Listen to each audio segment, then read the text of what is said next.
Welcome back, y'all, to episode 57 of the Spittin Hoops podcast. We're here. We got a special guest. We're getting right into it. We don't even have an intro section because this guest is so good he doesn't need an introduction. It's Jason. How are we doing today? What's up, boys? Long-time listener of Spittin Hoops. Excited to be on. Excited to talk some fantasy hoops today. Let's get into it. Yeah. Jason is literally one of the most loyal listeners, I feel like. And it's about damn time we had him on, to be honest. Today, Dude, I've been waiting, boys, to get the call. Here we are. Dude, seriously. Today we're just doing a fantasy football. Jesus, too much football. Fantasy basketball special episode. We're only talking fantasy hoops today. Because it's about that time. Drafts are coming around. Hopefully you're doing auction drafts. If you're doing snake drafts, I'll probably still look down on you, but hopefully your draft goes well too. But yeah, Anthony, is there anything else you want to say before we get into it? Yeah, I think to frame this, a lot of people are accustomed to snake draft. I definitely did snake draft for some fantasy football leagues, and I'm curious for you guys, what got you more interested into the auction side of it? Because for a while, snake was all I really knew. Jason, I'll go. Yeah. For me, auction's nice because you can get the player you want, right? In snake, sometimes if you get screwed on your draft position, there's a chance that you might just not be able to draft the player you really want. In auction, if you're willing to open up the checkbook, you can get whoever you want, and that's really nice. Like if I have a target going into a draft, I know I might have to spend up for him, but at least I have a shot at getting him. Whereas in a snake, you never know. You might just get sniped, around before you're ready to take a guy just because of your draft position. Yeah, honestly, I kind of tend to agree. I think fantasy football can be a little different sometimes, where like if you get a first round running back, to a certain extent, they're all on a certain spectrum. But like in the first round of a fantasy basketball draft, for example, you have like Nikola Jokic going, and then like if you're in a 14, 16 man league, you might have Jimmy Butler going in the first round. And the gap between those two players is so massive. Like, I don't know, you could just have built-in handicaps like that. And also there's like another skill level that I do like about the auction drafts. Like there's a nerdiness about it that you can really get into. So yeah, I don't know. I think it's not, I don't know. In fantasy hoops, I think auction is like so much better than snake, but actually in fantasy football, I don't feel that strongly. Yeah, I think that's totally fair. I also like the valuation of a player with auction. So it makes sense that Jokic is going to go for double that of, I don't know, a Bam or maybe a few seasons ago Vucevic type player, something like that. When in reality, he's only going to score about 15, 20 fantasy points more than either of those guys, like not double that amount. But that difference is just so hard to find in fantasy basketball. So yeah, get your studs. Yeah, there's a whole psychological aspect to it too, right? Where do you save your money if there's a run? Do you get into that run, or do you wait? You don't want to have money left over at the end. I know I've made that mistake in the past. So It's just like, it's a game within a game almost when you're talking auction. It's just like Max was saying, it's a whole nother level of strategy when you're doing an auction. Yeah. I don't know. I also the keeper aspect. Like we could also get into that, but I think that's also what makes auctions really crazy. And like you have then you also have to manage like if I want to keep a guy, what is their value that makes them keepable? And then I don't know. That stuff that's really exciting to me too. Yeah, do we want to get into our league format now, or are we going to save that for a little later? I'm down to just talk about it now. We can talk about get into some of that. That league has really taken a form of its own almost with how many rules we've added and all the nuances of the league. Yeah, Anthony, you got the history pulled up, right? You want to get into the changes? Sure. Yeah. So I feel so. There was a league before COVID started, the BC League, whatever that was, 2017, 2018. I think Nick Kelly, the famous Nick Kelly, used to run that league like year after year after year. The pandemic hits, and that was snake draft. I still remember too. I very specifically remember making a trade with our good friend Ari Schwartz, where I offered him the season after great year Pistons Blake Griffin. I gave that version of Blake Griffin away for Vucevic, and we swapped, and he was so down for it. And then Blake Griffin immediately got hurt. So very grateful for that. That changed. 2021 comes around. Nick Kelly wins. Max actually got second place that year, and Jason got third place that year. Wait, So before we get into that, though, we do yes, have to sir. talk about the establishment of the league. At this point, I believe it's only a 10-team league, but we do decide to make it a keeper league. And that starts adding the aspect. And we add the rule of if you keep a guy, you keep them for $5 extra than what you drafted them for the year before. And so that's kind of the baseline, what really establishes the dynamics of this league. If I got Giannis for $5 the first year in the draft, I could keep him to this day for $30 in theory, so and that's operating with like a $200 budget, just for a little more context. Are we still doing a snake draft at this point? No, we auctioned that first Were year. we always auctioned in this league? Okay. Yeah. Okay. Let's see. Yep. Yeah, I mean, I guess we had to have, because that's how the values, that's how the value stacked. Yeah, and I wasn't in that BC league, and that was Snake, but then I hopped into this one. But yeah, and then we also rolled into the season knowing we would have 5 keepers, which is kind of closer to dynasty-esque, but with the money aspect makes it a little interesting. So yeah, that's just some further context there. Sorry, Anthony, not to steal your thunder. No, absolutely. I'm just looking over some of these teams from 2021, dude. Let's see. Damn, you got De'Aaron Fox for $17, Jason. That's not bad. Like that. Oh, so yeah, Probably traded some pretty good.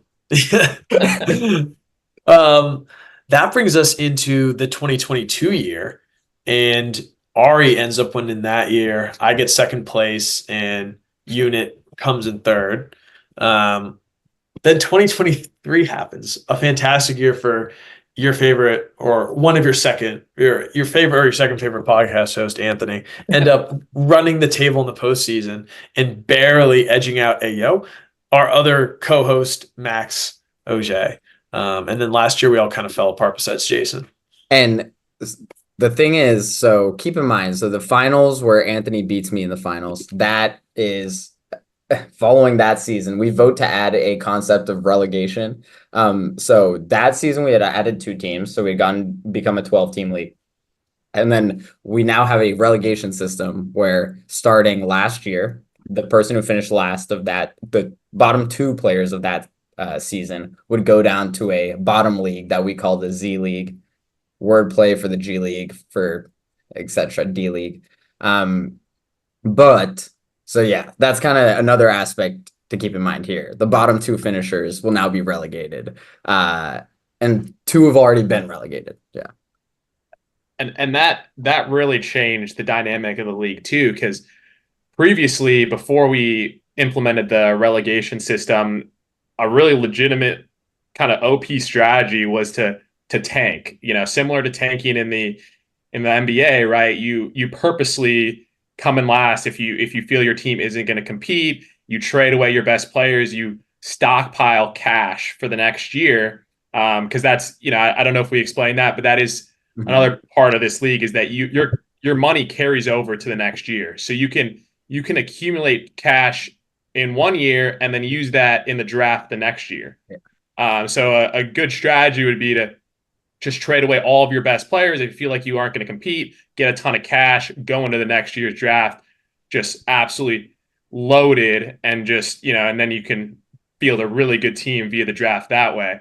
But with the addition of the relegation system, all of a sudden you don't want to come in last, and you have to, if you're a rebuilding team, you have to toe that line between, okay, do I want to build for the future and trade away some of my better players while also, not coming in last place and risking being kicked out of the league.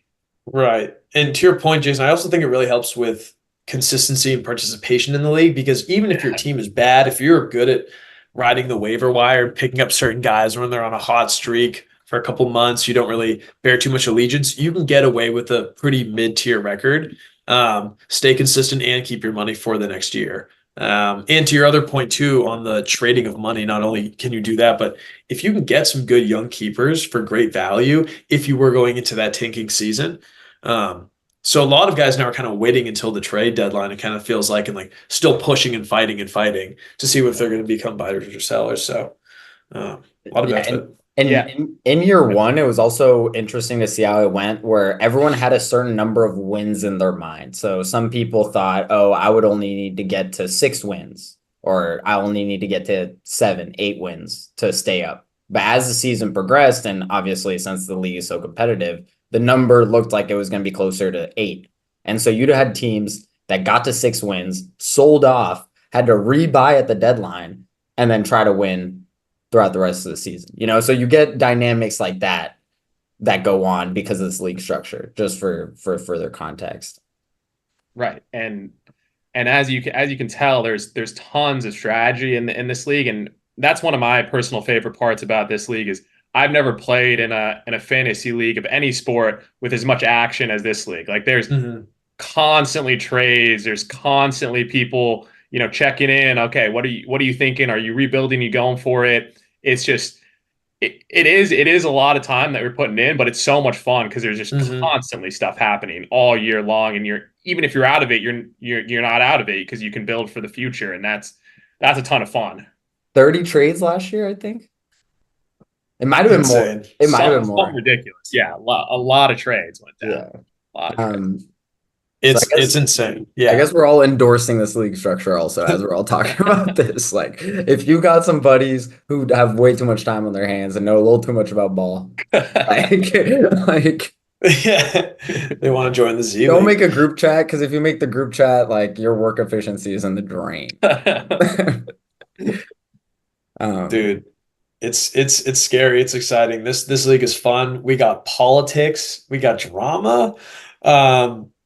It's pretty crazy. I think also that the trading system is so interesting because it's very rarely player for player anymore. Yeah. There's always some sort of draft or value or capital kind of being associated with what the trade is. Yeah.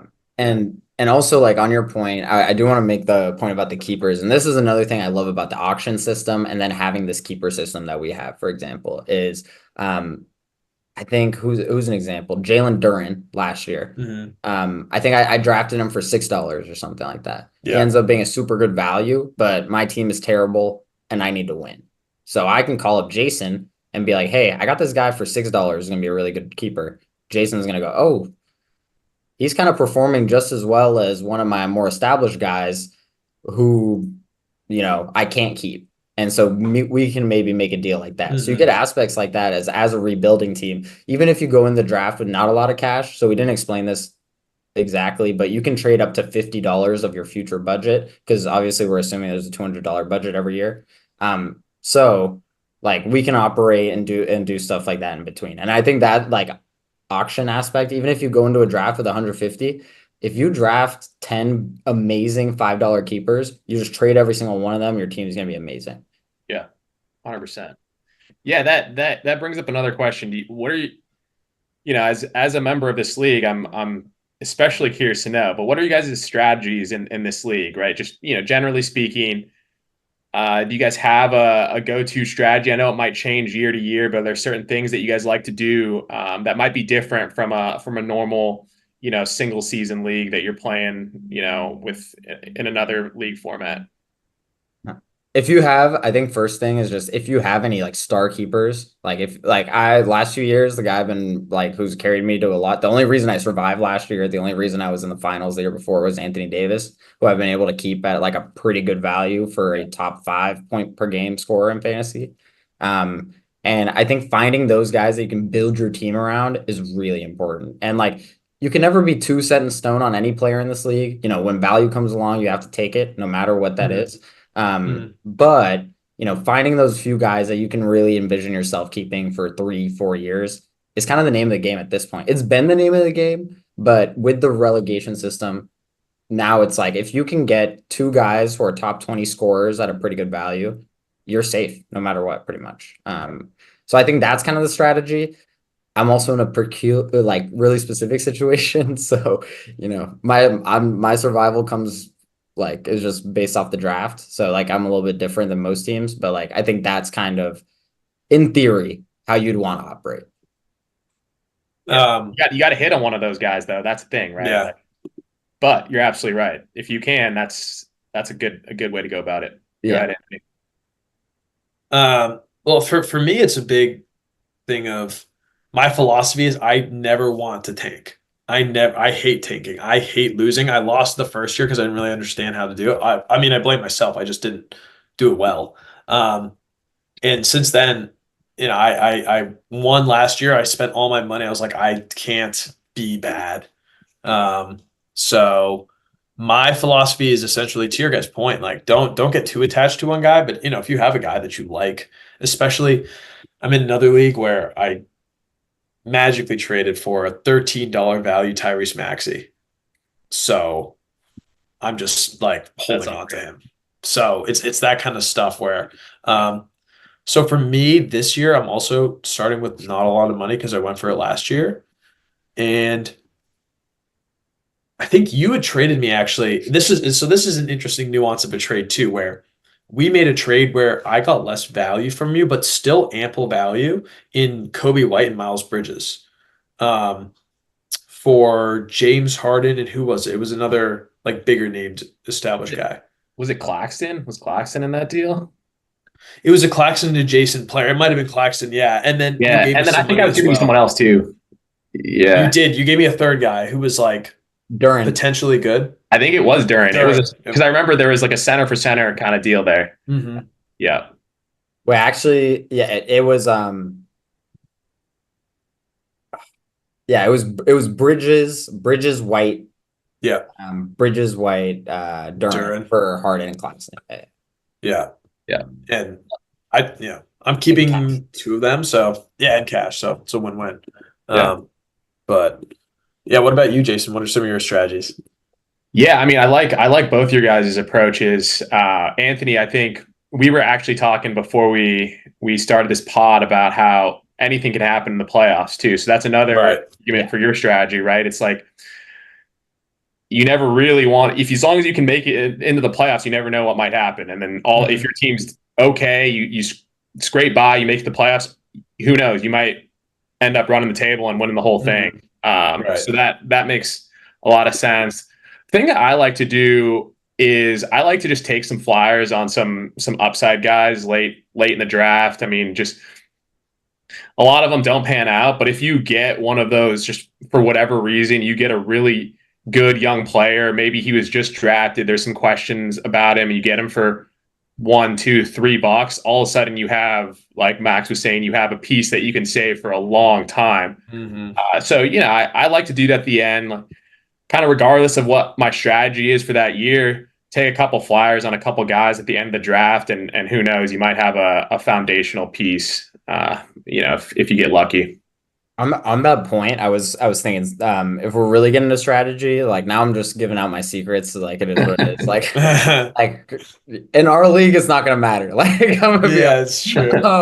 but like usually like my strategy is like, let's say you have a roster of like what, 14, 15 players. I want about five of those guys to be $1 to $5 players, because even if four of those guys are droppable, I'm using those spots for ad drops anyways. So I don't really care. Yeah. Yeah. And then I'm just hoping to hit 1 out of 5 on those. That one guy is gonna be super valuable in theory. And then that also gives me more money if I operate like that, more money to spend elsewhere. Like at that point, I'm only really drafting for 9 slots out of 14. Right. Yeah. So that's kind of the way I operate when we go into the draft. And then I was just talking about your playoffs point. We were pre-relegation, we definitely had a concept of like an arms race at the deadline where the top teams would really try to like overstack their teams, because there'd always be a team or two that was just clearly stacked up more than other teams. But now that relegation's over, it doesn't really make sense to do that much. We did see it last season with our friend Mark, who did do that. He obviously stacked up his team. But in general, I don't think we see that too much anymore with our league because of relegation. Like you might stacking up your team one season might literally cost you survival the next. Yeah. No, it's true. We gotta stay careful. Right. Dude. which I personally like. I think it makes for more competitive matchups down the stretch. Because then the other way, when it was an arms race, all of a sudden you have a few teams that are just stacked, and the rest of the league sucks, and there's not really competitive games for the second half of the season for the most part, unless those good teams actually match up with each other. Right. Now, it's most of the teams are pretty good. Who knows what can happen? I think seasons 1, 2, and 3, the two finalists, all 3 years aren't like teams that participated in the arms race. Like, to be honest, like, and so that was definitely something with the relegation that added that element, which I do like. I like that relegation aspect just makes everyone lock in. Like no 100%. matter. Man, damn. Any other facts? I feel like we'll definitely keep bringing up facts as we move to our next segment too. But Jason, what else do you love? How pissed would you guys be if you guys got relegated out of this league? It'd be a long I'm gonna be hot. A long NBA season if I wasn't in this league. Dude, I'm gonna be hot because the year relegation got instituted was the year I was gonna be terrible, no matter what. Hey, so I'm screwed. You survived. You survived, though. What? You survived, though. I mean, I got to do it. Well, now I'm just permanently in a situation where I'm gonna have to hopefully have a really good draft. Day one, spend all $50 of my next year's money, and like hope that 1 year at some point here I just get hit home runs in the draft. So I'd be hot. I'd be a little hot just because of the situation. But this league setup is fantastic. Like I can't deny that. And also, I will say the Z League kind of lit too. I would be pissed about being in the Z League just because I wouldn't be in the top league. Right. But like, with the stuff that we have going on, like this Z League for us, for example, context viewers, this is like a 12-team league, which is season long right now, might end up being keeper. We'll see. I think it should be keeper. I was thinking about so that's like another aspect that we have going on there. And that's the 12-team league. I kind of like the deeper leagues. I see no issue with the 12-team league for the top league even. So that kind of sucked to not have that, but yeah. It's cool too. Like you're in that Z League and your whole goal is scratching and clawing for a chance to like get back out of the water. Yeah. It's so great to not be in that position right now. Our good friend Miche, bless his heart, will be participating. Chathan, if he's paying attention, will also be. And I'm hyped that they're participating because it would have been me. I was the third to last place guy. It would have been me, if not them. So, but Max, you do bring up a good point, and it's easier said than done. But for listeners out there that are thinking about doing something like this, try as best you can to solidify the rules as early as possible, because it does suck if you're building a team and then all of a sudden it's like, hey, we're doing relegation. And it's like we're 2-3 years in. We all have rosters that we've been operating under a different rule set, and now all of a sudden we have to worry about relegation midway through. That does suck, and in our case it was unavoidable. But if you're starting up a league, it does pay off in the long run to have those rules pretty solidified at the start. And also maybe vote on relegation before the draft so that if someone in this podcast spends $10 on a Men Thompson, they're not like pressed that he's not producing. No, but I agree. But also like, I think we're also hardos about it. I think to start, like, I'm sure relegation is not something that most viewers are going to like go, oh yeah, like I got 24 guys were locked in on having a 2-league system. Like, right. So even the rest, at least consider it strongly and get some homies to do it because they'll get locked in on it too. Yeah. I think in our league too, something that's been fascinating to watch is seeing people watch basketball more because in order to stay up or in order to be competitive in this league, you got to be locked in. I mean, especially with our ad drop system, I think that's another thing that we can talk about a little bit. I'm super aggressive on the ad drops. Last year in our league, for example, we had multiple people with triple digits moves by the end of the year. And I think that's a good sign always. Yeah. And, one way to find a sleeper or whatever you want to call it is through the auction, but the other way to do it is just getting lucky on the waiver wire, and you can get some. People have done it before where you add a guy thinking he'll be a streamer, all of a sudden it's Jalen Johnson or Kobe White, and you have a keeper that at the minimum value. So that can also be a real strong strategy if you get lucky on the waiver wire. Even like Brook Lopez a few years ago, like I remember someone picked him, like the draft ended, no one had him, and someone like the first move of the season was to add drop Brook Lopez, and then Brook Lopez had like that top 3 defense player of the year season, Yeah. and then instantly that guy's keeper for you, like that. He's also tradable at that point. Like that's really where I see the value of a guy like that. But yeah, I think. Yeah, I think the ad drops is probably the most underrated thing. I think you can manufacture a lot of points, and if you have guys where, if you're in a 10-team league with normal scoring, if you have guys on your team who are 18 point per game scorers, you might as well just drop them and use the ad drop system and try to get guys who are playing more that week than an 18 point per game scorer. I don't know. Oh, 100%. Unless you think that there's some upside associated with them towards the end of the season. Yeah, to your point, most of the time you got to be able to let go of those guys. There's no point in retaining the back half of your team. Yeah, like if I have sorry, I'm thinking of examples. If I have Eric Gordon, that's who is really like popping into mind. Last year he was scoring like 17, 18 a game. He was starting for the Suns a lot the first 2 months of the season. And I'm keeping him around. I'm like, oh, he's like pretty good, like whatever. But at that point, like he's playing 3 times a week.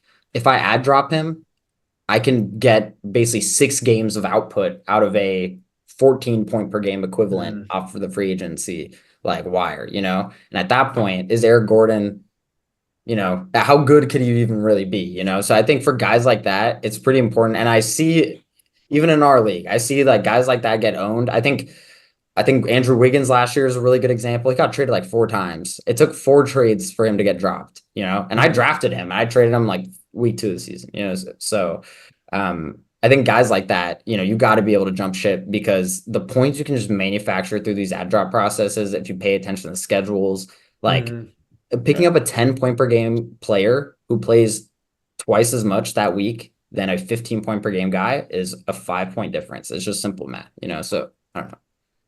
Right. Those guys are 100% interchangeable. Yeah. So I'm big on that stuff. Like I'll be rocking out with like 6 ad drop guys. If my team is terrible, like it is what it is. But yeah. Well, let me ask you guys, who are you planning to keep if you feel comfortable sharing? I'm looking at your team right now, Jason. Yeah, let me pull up my squad. I haven't actually finalized the keepers for this year, but Dude. I will say I'm feeling good about my team. Have some good keepers, and I have decent amount of cash going into the draft, so feeling pretty good. Okay, so I'll for sure keep Markkanen. Yeah. And I think he's at I think 25 or something like that. I traded for him last year. He's at 21. He's at 21. Sheesh. So really, really good value there. Sengun. He's about 15, the same, honestly. $20. Yeah, he's probably about the same. So He's right 15. there. Yeah, those guys are going to be monster values there. And then so Jalen Williams and Jalen Johnson. Yeah. Really, really stoked about those 2 guys. I think they're each probably around 10. I think Jalen Johnson's even less because I picked him up off waivers last year. So he's 5. Yeah, so I think he's 6. Yeah, he's 5 or 6. So those 4 for sure, and then I think Claxton's on a good contract too. The guy I got from you, Anthony. I think he's pretty affordable. 11. So, yeah, I mean, right there, that's a pretty strong 5 keepers. No Jabari Smith. Any thoughts about that? He's 18 though. That's a little expensive.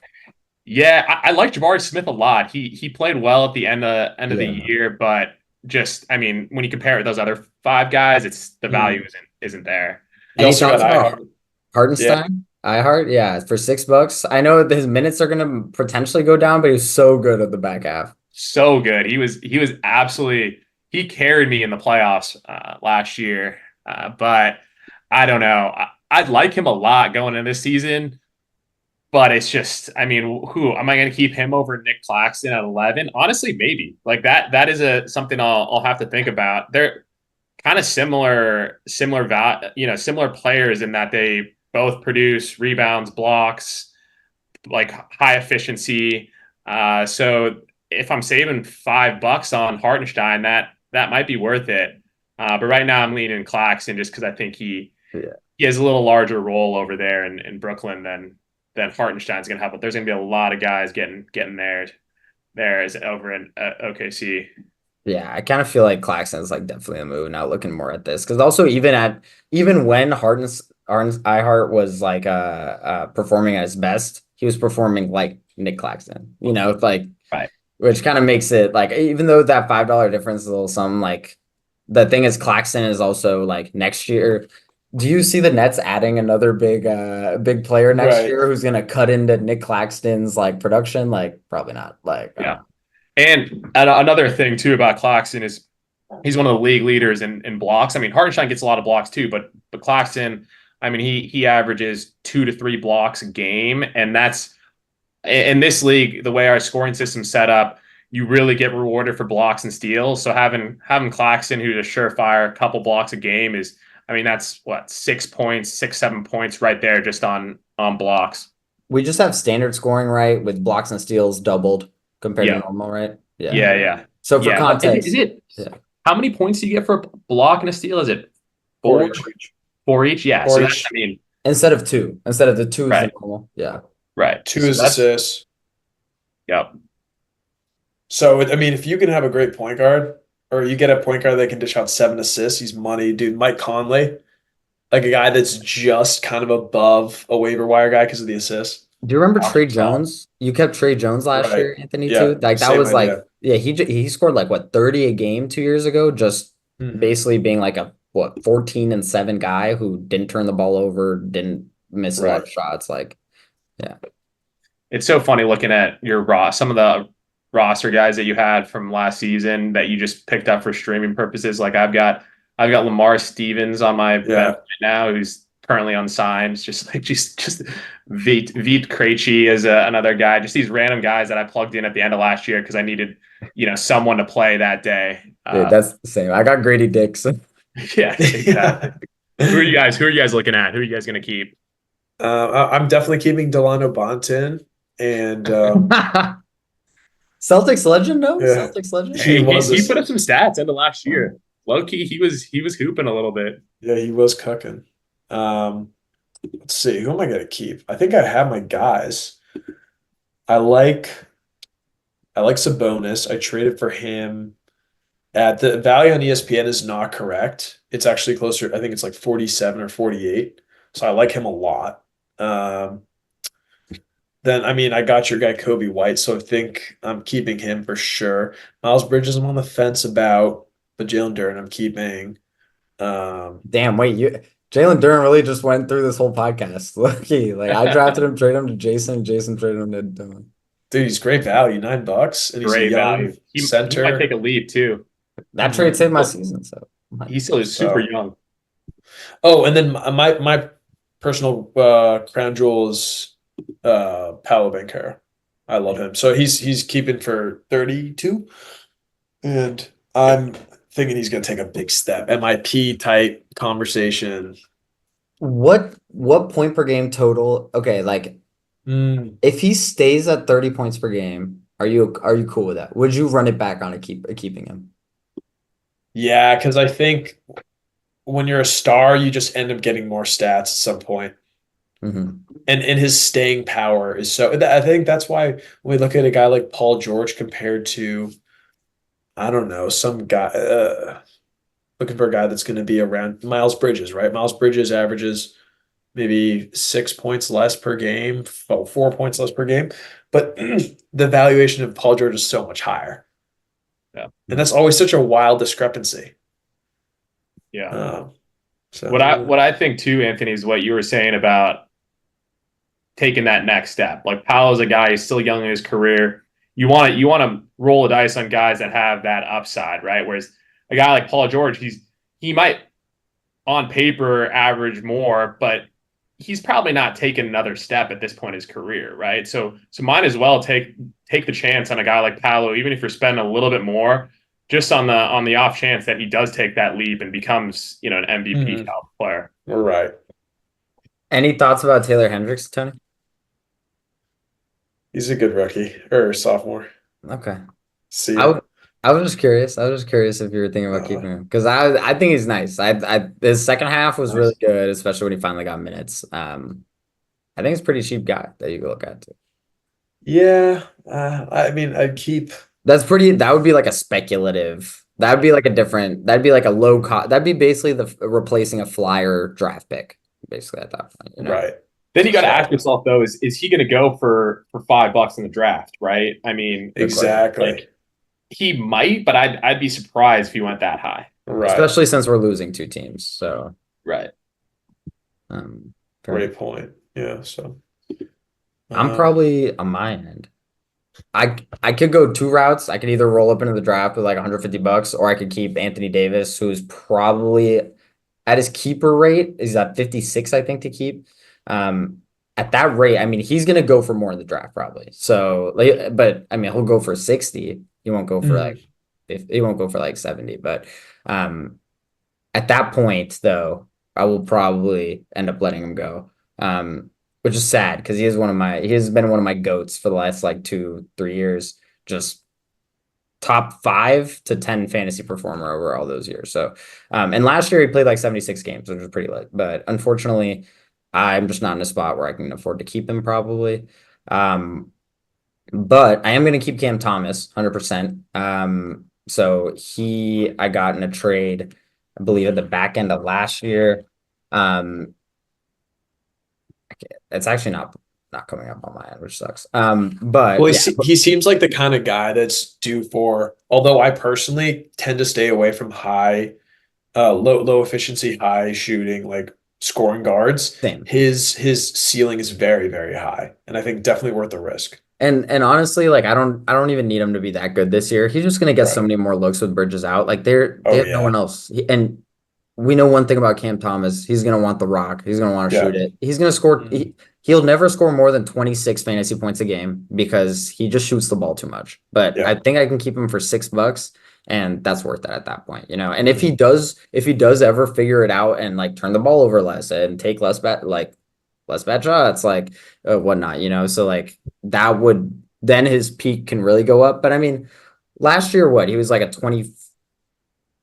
20 point per game, 22 point per game guy in fantasy wise. I see usage wise, he'll at least go up 2 fantasy points. Mhm. And I think that's being nice. Like I think I'm being kind of conservative there too. And for $6, I think that's worth it. So I'll keep Cam Thomas. But then from there, this kind of getting in the sleeper section. I really like Jimmy Butler this year. And in our scoring system, he's really, really good when he's on. But he always has slow starts of the season, notorious for Jimmy. And I can keep him for around the $45 to $50 range. I think he will end up being that value. I don't think though that he'll end up going for that in the draft. Like I think this year Jimmy Butler has a chance to really score closer to like 38, 39 fantasy points a game. He had really rough last year compared to the previous 2 years. Um, but But what but was AD's though? What was AD's? What was AD's points per game? Wasn't it like 45? 50. Dude. Yeah, But he's the 28. valuation there is so No, different now. I'm just pointing this out as the sleep like it's kind of the sleeper section. I think Jimmy Butler would be worth the value at 45, but I don't think he'll go for that in the draft, frankly. Mhm. And then two, like I would just keep AD at that point. And I probably won't keep either, to be honest. Just because I'm kind of in a situation I'd rather draft 6 or 7 $20 players and hope one of them ends up being a super good keeper than draft AD and like I mean, if I keep AD, like I trade him and his value is just season long, you know, and that's kind of putting me in a tough spot. Like that might be my ticket to being safe is AD, but also if he's my ticket to being safe, I'm probably not safe anyways. That's kind of my thought process. So What about Tatum? I don't know. 36? I can't tell. I've not been able to lock in because he's like what 70 to keep, I think, That's which is probably like too much. That's too He's much. so expensive. Yeah. But Too much. I think he'll be better. I think in fantasy he might be closer to the 40 a game realm because he's gonna. I could see him just shooting a little less and turning the ball over a little less. And in Yeah. fantasy, that can be a 2 to 3 point jump. Right. Like I don't necessarily need you to add a steal a game. Just Yeah. Right. turn the ball over a little less. That's gonna be wonderful. And I think another guy who's like a good example in this league, for example, is like Draymond Green. Like in theory, he's gonna score like 30 probably a game this year. To keep him, he's gonna be around 20. I could keep him. That's another thing I'm thinking about. But like him, if he just turned the ball over a little less this season and maybe just like he was at 2.5 turnovers a game. If he went down to 2 turnovers a game this year, that would do wonders for him in fantasy, you know. Yeah. No, that's true.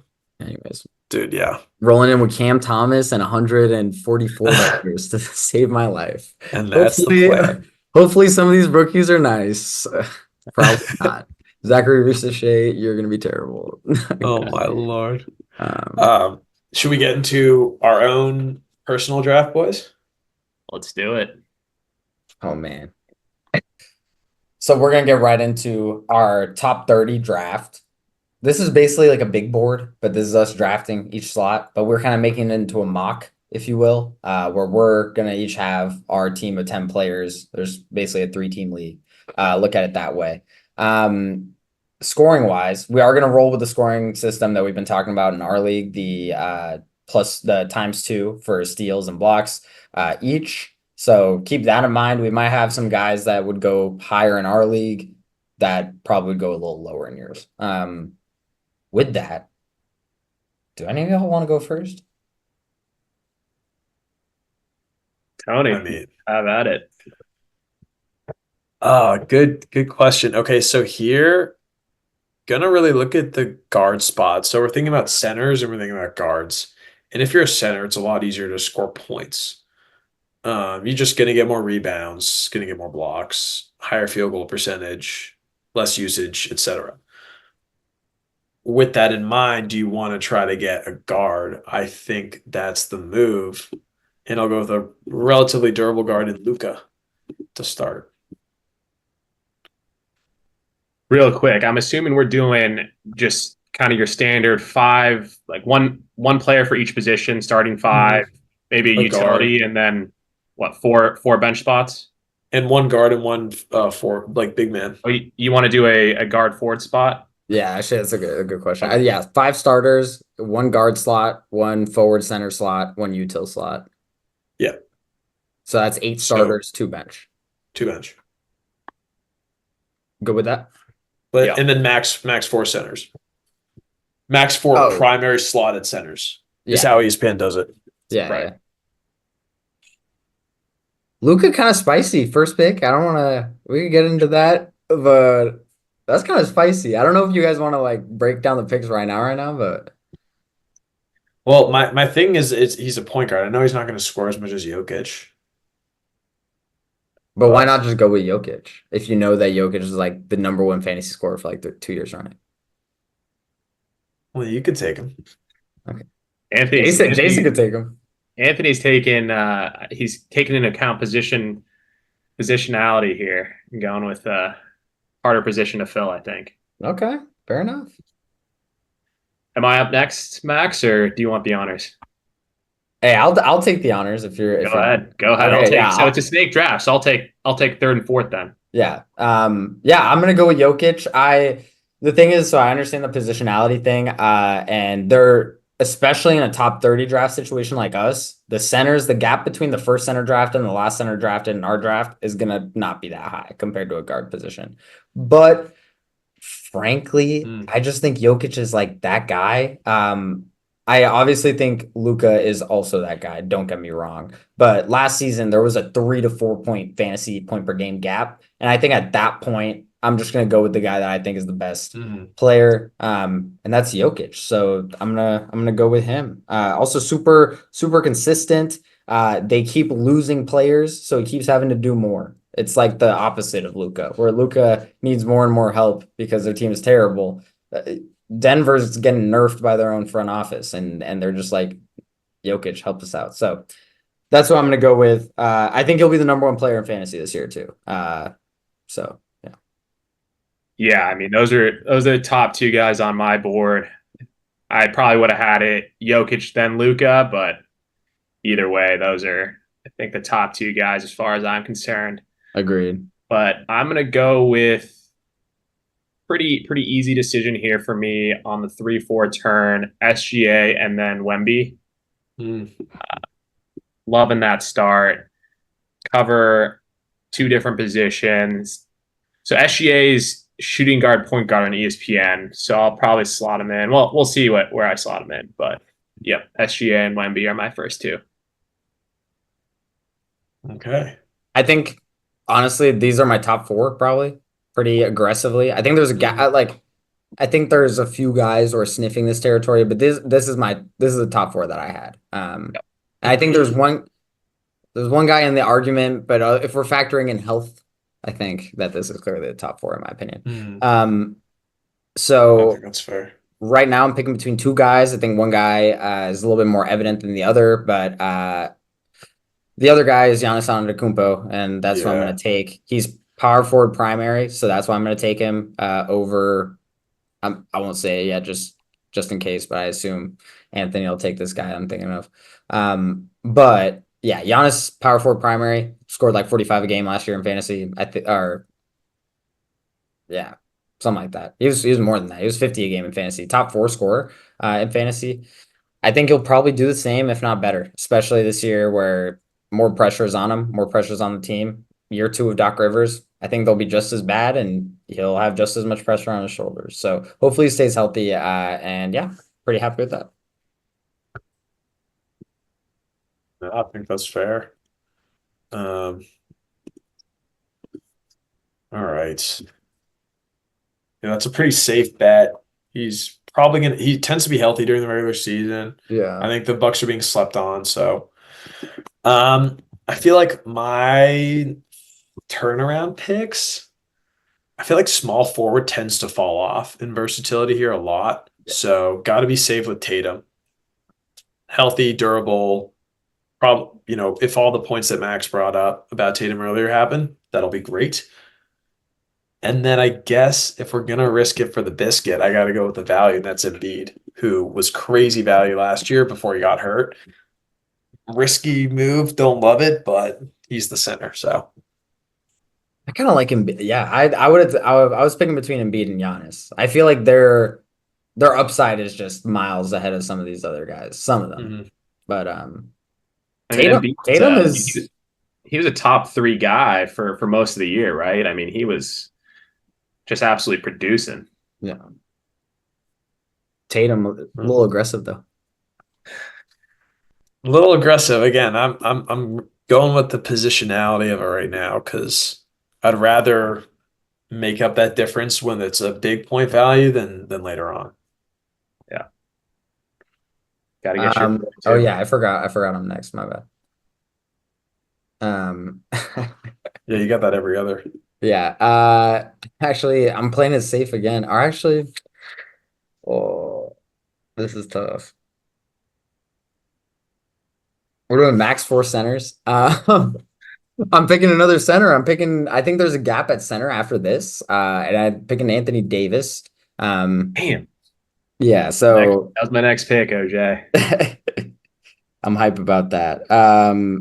Yeah, I think he's pretty clearly the best player on the board. I think there's another guy who also plays in California who's on the board who is close to him in value, but Anthony Davis has been so consistent. Another year, same situation as Giannis pick with the Bucks. Team's getting worse. Same with Jokic too. I also have teams getting worse, more pressures on them, and they've been relatively healthy. Anthony Davis specifically last year, very healthy. So gonna roll the dice on that. So pretty happy with that. Jokic, Giannis, AD. Not a bad start. I'm gonna go with. I was gonna take AD. I thought he would still be there, but I'm gonna take the other guy that you were referencing, Max, Sabonis. Yeah. I do prefer AD slightly just because he produces more in the blocks category, which, as we were discussing earlier, is very valuable in our league. But, Sabonis is a double machine. He gets assists. He's incredibly efficient. So I'm not too disappointed with that. And my next pick, in between two guys here, but I'm gonna go ahead and go with Tyrese Haliburton as my point guard. Mhm.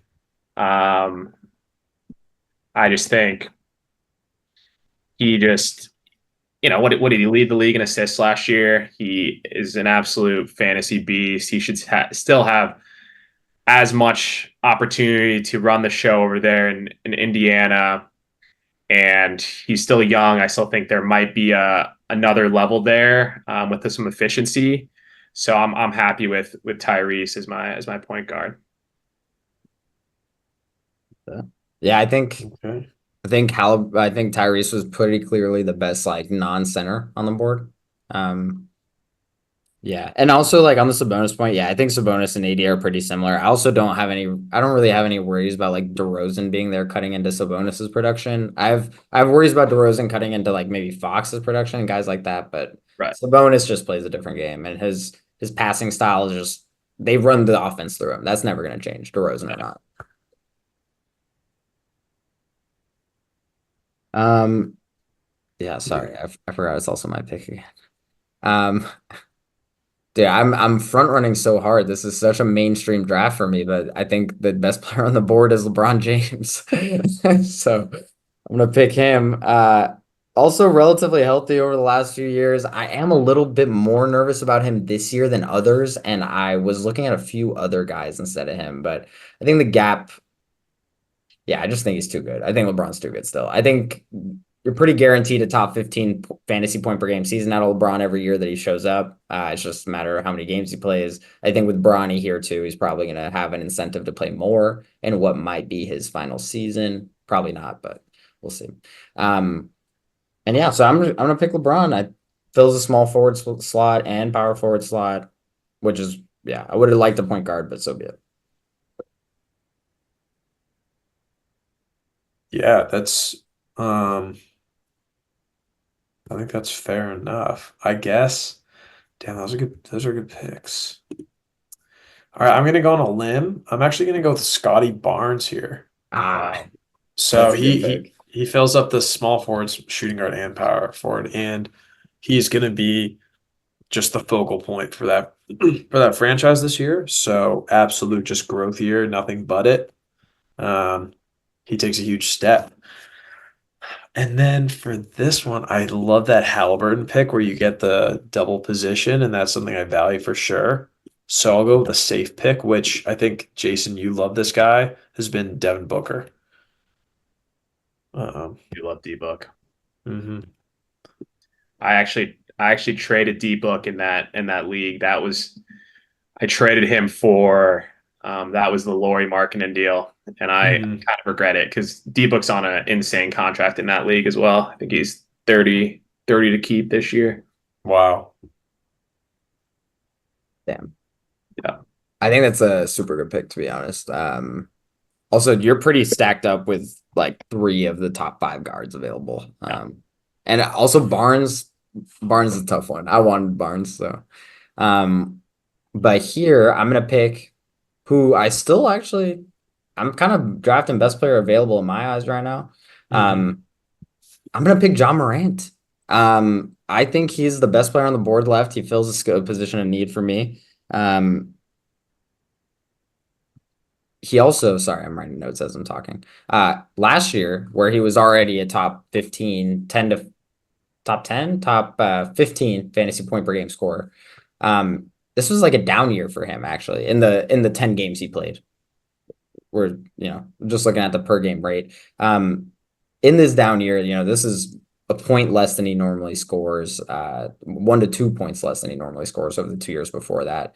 Um, I'm kind of curious with the resurgence of their team if he also takes a step. This is his year 25 season, so I'm pretty confident in that. And I think he's gonna get a lot of run. I mean, he didn't play that much last year, so yeah, I think I could see him playing 60 plus games, which is always a worry with Ja, and I think he will do it. So yeah, that's who I'm gonna pick. All right, I'm gonna go with Anthony Edwards, Yeah. my small forward spot. I'm interestingly enough, I personally thought Ant disappointed a little bit for fantasy purposes last year. I thought, Mhm. expectations have gotten so high with him, and he had a good year. Don't get me wrong, but it wasn't that. All right, now he's a top 15 fantasy guy yet.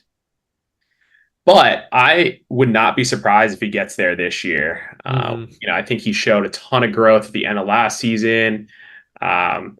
He had the whole like Olympic run. I think will be good for his development. He produces across the board. He started getting defensive stats last year, which really helps his overall value. I think he'll continue to be the focal point of that offense. So pretty stoked with him as my starting three there. And then now that I have all the positions covered, I'm going to take my first bench spot, or I guess this is a utility spot, and go with. It's tough, but I'm going to go with Trey Young. Uh, Mm. I love Trey Young for fantasy. Is a double double machine. He's going to score a lot of points. DeJounte Murray is now gone, so he doesn't have to Mhm. worry about sharing lead guard duties with DeJounte anymore. He's gonna be another just solid producer. Our league in particular doesn't give extra points for threes, I don't think. But if you're in a league that gives extra points for threes, he hits a lot of threes, so that helps his value as well. Yeah, I'm always looking to get Trey Young wherever I can. Good pick. I think Trey was my best player on the board available too. Ant's a little bit of a reach though. I kind of respect that, to be honest. Yeah, I need a small forward. I need a small forward. I didn't want to wait another round to do that, so I figured I'd get him while I can. Mhm. Fair enough. Um, well, Um, where are you up or am I? yeah, You're up. I'm a, um, I'm gonna go dude, this is heinous. Another front running draft pick. I'm gonna pick Kevin Durant, who is gonna slot in at my either power forward slot or forward slash center slot or util slot. Um, yeah, I'm a notorious Kevin Durant non-believer. And I think Booker is better than him. But I actually think for fantasy purposes, if we're not taking position into account, KD's been pretty consistently better than Booker fantasy wise. Not by much, but it is what it is. And Mhm. also if you consider the position, Booker should go higher than him in a draft, obviously. But points per game wise, again, I'm getting top 15 guy at this point in the draft. Pretty happy with that.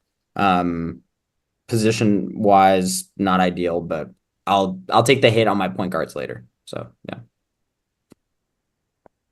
Yeah.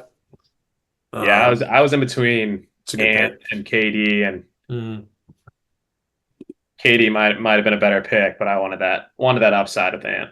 Yeah, that's the thing. Katie and I in general always want to pick guys who have like because Katie's not going to get better than what he is now. The only trajectory is the same or down. And Ant's actually got an upward trajectory where Right. even Mhm. though last year he's like what a top 25, top 30 scorer in fantasy, if he gets any better, like he's around KD territory and is more durable. So yeah. Exactly.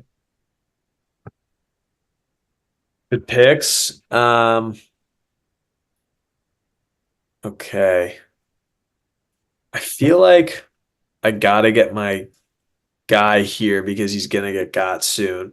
But I absolutely love Shingun. So I'm gonna take him now in the off chance somebody else wants to nab him before my turn. But love this guy. He's unbelievable. I have him in a different league. I'm very happy about that.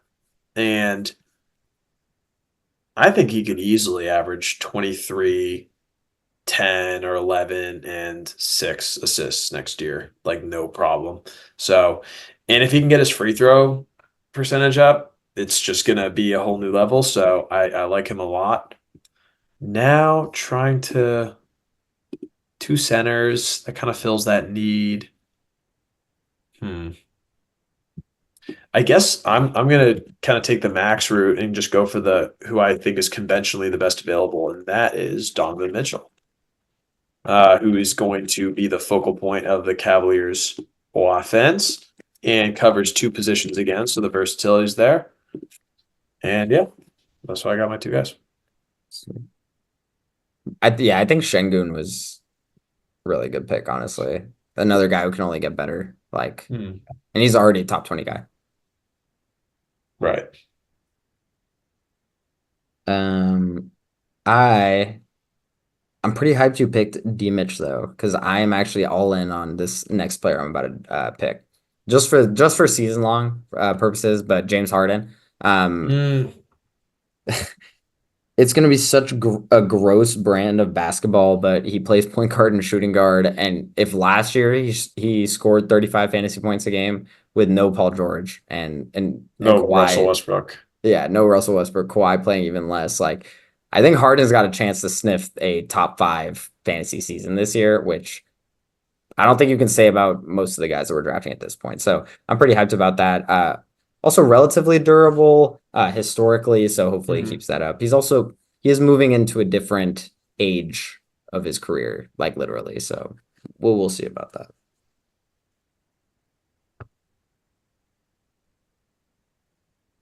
All right.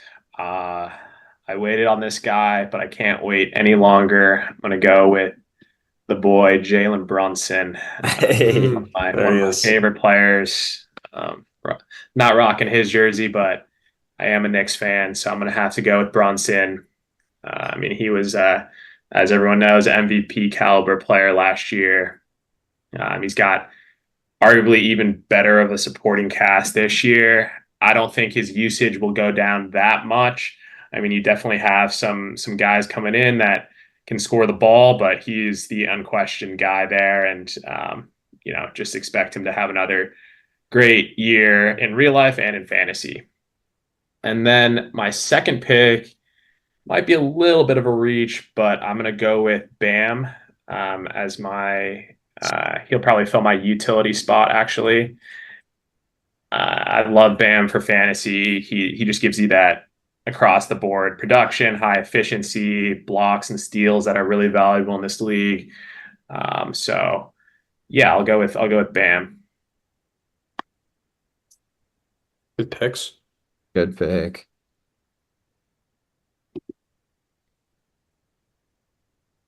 Yeah,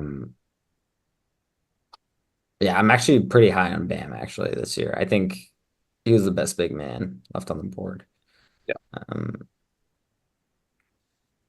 Damn. I'm kind of in a weird slot now. I feel like there's a relative gap that's going on right now. I think I could pick a few guys that would slot in on my bench, but outside of that, I'm gonna take a risk here. This guy's been pretty not healthy over the last few years, but I need a guard, and if he's on the court, he's gonna be really damn good. He's gonna be better than what he's also been, but he's played 58 games of the last 2 years. LaMelo Ball. Great pick. I think if he's also got a shot to get better. I mean, statistically, he's not even that good. And in fantasy, he's like a top 30 scorer when he's on the court. Yeah. If he's healthy, another guy with top 10 fantasy potential, top 15 fantasy potential. Yeah. If he plays 22 games, though, I'm screwed. So that's a great pick. That is a great pick. This is where I feel like a big fall off happens.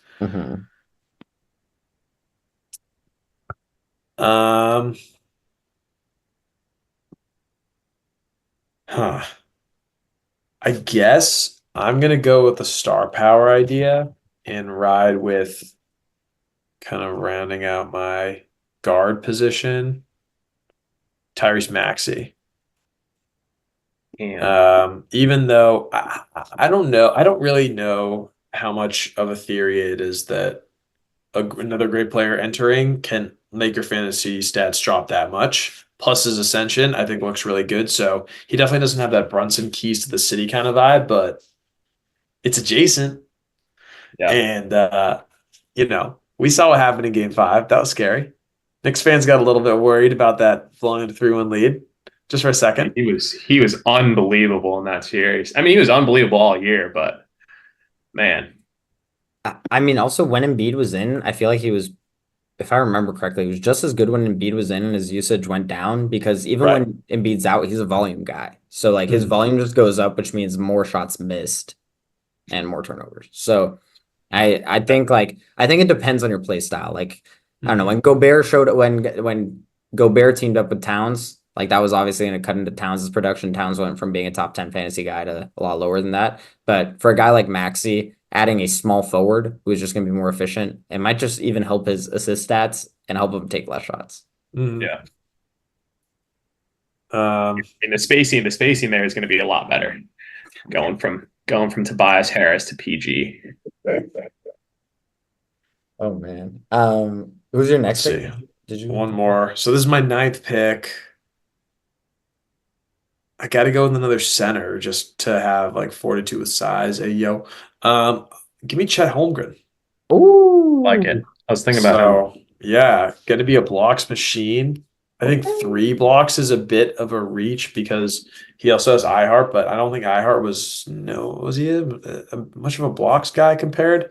I think he's going to play real well next to him. They could stay on the court at the same time. They do not have to split minutes, and I mean he was very healthy last year, so I don't know if that will stay, but he's not going to get worse. He's going to bulk up. So Yeah. It'll be really interesting to watch that team with Hartenstein and Chet there at the 4-5. Because I mhm, mean they play different styles of basketball, but for fantasy purposes, are they going to take rebounds from each other? Who's going to be mhm, protecting the rim? Like I don't think they're going to hurt each other too much, but it'll be just interesting to see how that unfolds. Because Chet was he was their only real rim protector before Hardenstein, so mhm. he was covering that position completely. But Hardenstein is a versatile, so I wouldn't be surprised if they complement each other. Yeah, Mhm. I feel like he'll definitely like while they're splitting the court. I mean, objectively, it'll have to take away from the blocks and rebounds numbers during that period of time. But I mean, Chet also only played like 29 minutes a game last year. If Chet played 33 to 34 because he can play power forward, like that Yeah. might just increase his fantasy production. And he doesn't even need to be. He doesn't even need to have an increase in fantasy production to get drafted in this slot right here. Like he's already 100%. Right. one of the best guys available. So. Mhm. And the other great thing about Hartenstein that I loved watching is he's a great passer for a big man. I mean, the Yeah. dude can really pass. So Chet might get some easy looks off of high low Mhm. actions, back doors, things like that, just from Hartenstein kind of facilitating at that high post. Mhm. 100%. Um, okay, my pick. This is again a little bit more speculative pick, younger guy, but it's Cade Cunningham. I need another Ooh. guard again. I need a little bit more coverage there. Just because Braun can play small forward. I'll need to pick a small forward at some point here with my last pick, probably, but yeah, I'm gonna pick a guard in the meantime because I think Cade's gonna be really good. And fantasy is already really good when he plays. He just hasn't played a ton. And if anything, the guys that have been brought in to kind of help him out, the younger guys, the ascension of the younger guys, I feel like it's only gonna help him and take the load off of him. He's getting doubled 24/7. I think he's really good. At this point already, if I remember correctly, like when he plays, he's a 30 point per game scorer. And this is a little bit more of a risk, right? Like that scoring is under like Ant Edwards, for example, who I said was a risk earlier. So this is definitely a little bit more a little bit of a risk back here too. But yeah, I think he could be a 33 fantasy point per game scorer, and if he gets up there, he's a top 25 player. And I think he will. I think he will, to be honest. So Yeah, I mean, with him and Lamelo, you got a couple guards that can really do it all in terms of pass, rebound, score. And those are Mhm. really the guys you want to target in fantasy. and some upside potential. Like Yeah, 100%. I don't assume both of them will end up being 35 point per game scorer, but I think one of them will. So if one of them is, so be it. Oh, all right, I'm gonna go with I need some more depth at the small forward, power forward position. So I'm gonna fill that right now with Siakam and then Paolo as my second pick. Oh, Mhm. Uh, we were talking about Paolo earlier. He's He was a dude last year. He's potentially can take his game to the next level. A little surprised he's actually still available, but not complaining about it because he fits he'll probably be one of my bench pieces, but definitely excited about that. And then Siakam I mean, he's just very well rounded. I think he'll have a great offensive opportunity there, running with Tyrese and the other Nemhard. There's some good playmakers, but he'll still have the opportunities to play make as well, pick up some assists, and he's a great rebounder too. So yeah, Paolo and Siakam, pretty happy with that. Yeah.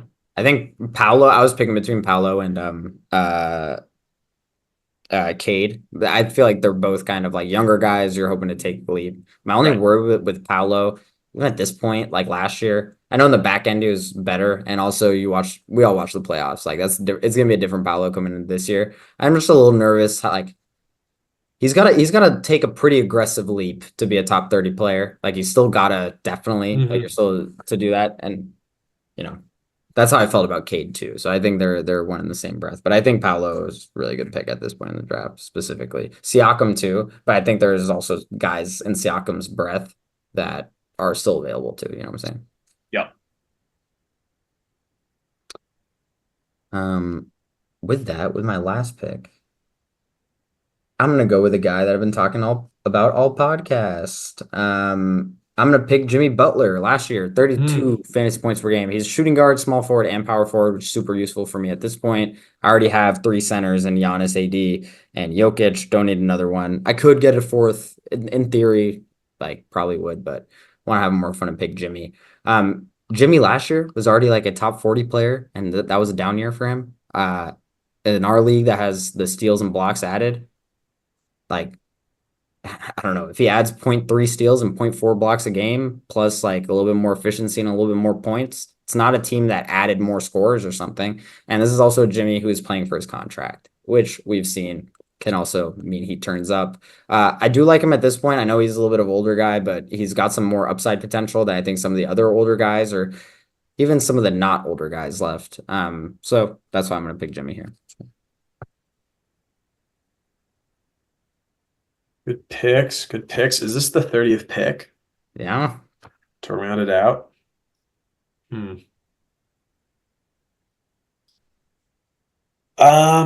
This is also a slightly speculative pick because looking at his actual perceived standing in the league versus how good he is, it's a bit varied. But I need another small forward and power forward, I think. So I'm gonna go with Laurie. Just got his contract.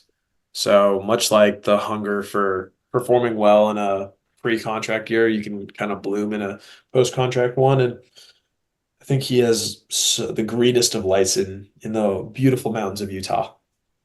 So, Absolutely. all right, there we go. Any surprises? I have a few guys I'm surprised we didn't end up drafting.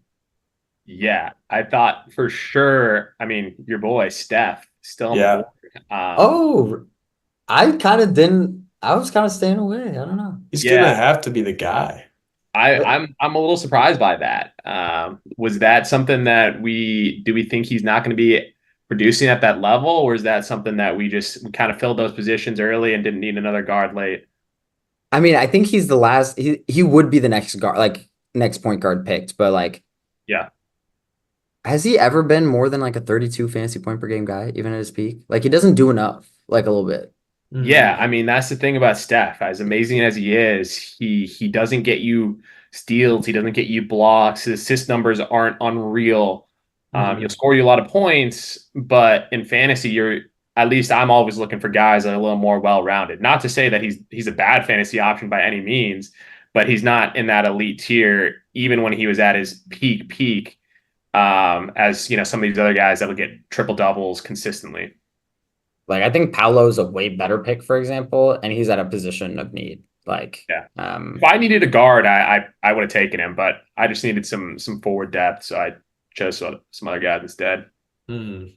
But also like Steph, like love Steph. He's also at a point of his career on a team this bad. Like, I don't want to put that energy out there because I'm a Warriors fan.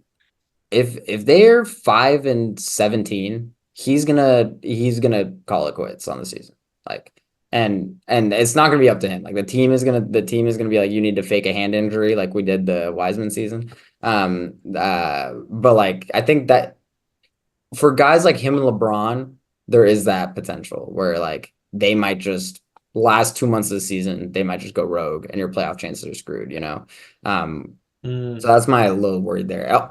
Also, like there are guys that are just comparable or left on the board, right? Like I could, Fred VanVleet, I have worries about him compared with like with the ascension of Amen Thompson and guys like that. But even if Fred VanVleet took like a 5 fantasy point per game production dip, he'd still be a better scorer than Steph Curry last year.